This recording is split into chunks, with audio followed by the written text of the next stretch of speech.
Hi everybody and welcome to Carrigans. I'm Drew McConnell and this is my wife Val, and we farm together here. Been farming here for probably over 40 years now, and we have a mostly dairy farm with some beef and some sheep, and yep, that's what we're at. Our farm is nearly all grassland, and my grandfather came here way back in almost 100 years ago. He started farming here, and my dad farmed here, and I've taken over the business in '93. What's different about our farm here and what makes us different from other farms? Well, the main reason is we've been involved in research. We've been involved in research for probably 30 years now, and doing a lot of trials with AFBI in Hillsborough, and we feel research is important. Well, it's okay scientists doing research, but when they roll it out onto farms, it must be adopted on farms before it comes any benefit to the actual agricultural industry. So it's important that we're lucky in Northern Ireland here. We have a pretty short chain between the researchers and the farmers. It's a small country, and information passes quickly backwards and forwards, and that's very important. And why is research important to me as a farmer? Well, at the end of the day, I have to be more efficient. I'm selling my products or my milk to Lakeland Dairies. We send milk to 80 countries around the world, and over 80 now, and the market's increasing all the time, and I'm competing against farmers all over the world. So I have to be efficient to be able to compete and produce milk at a cost that's at least equal to the best of those.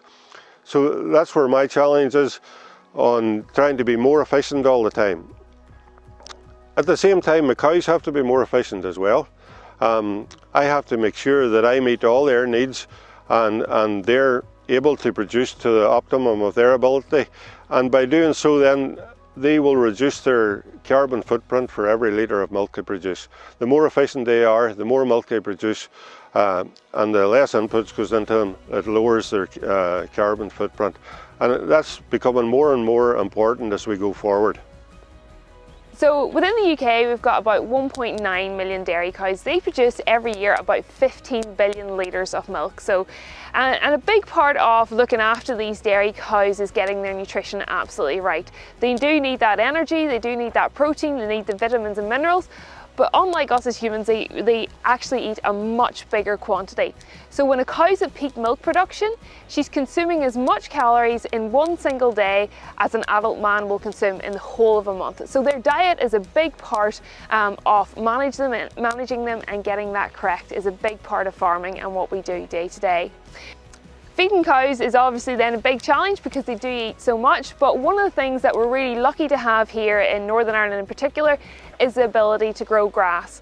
A single cow can eat up to 100 kilos of grass in a day, so it's a very important part of their diet.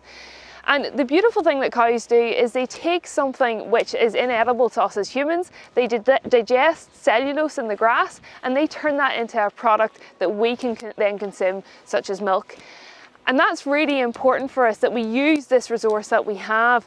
Our temperate climate here, the fact that it is pretty mild and we do get unfortunately quite high volumes of rainfall, mean that we can grow grass really well compared to other milk producing regions across the world. In fact, roughly in about the region of about 42 million tonnes of grass are produced and consumed by our dairy cows, our beef and our sheep across the UK every year.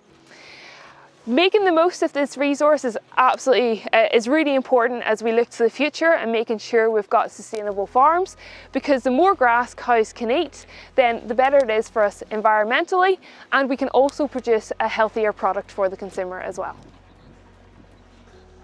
Some of the other things we do on our farm to help the environment: over my time farming, I've planted miles upon miles of hedges on the farm.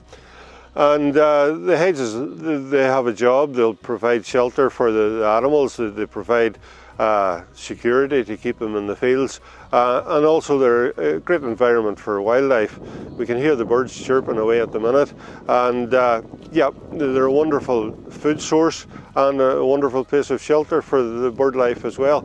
And what we've done differently on the farm over the years, we used to always manicure our hedges down to perfectly very neat perfect hedge. Now we allow them to grow over 2 to 3 years before we cut them. That allows the hedge to develop. It'll produce more fruit because the plants are more mature. Over three years it'll certainly produce a lot more fruit, and that fruit feeds the likes of our bird life and our insects over the winter.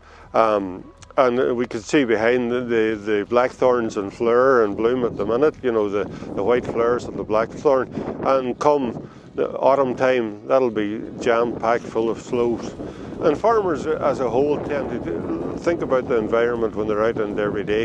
This is my office. I'm out here working every day, so I'm thinking about the environment. What can I do to help nature around me?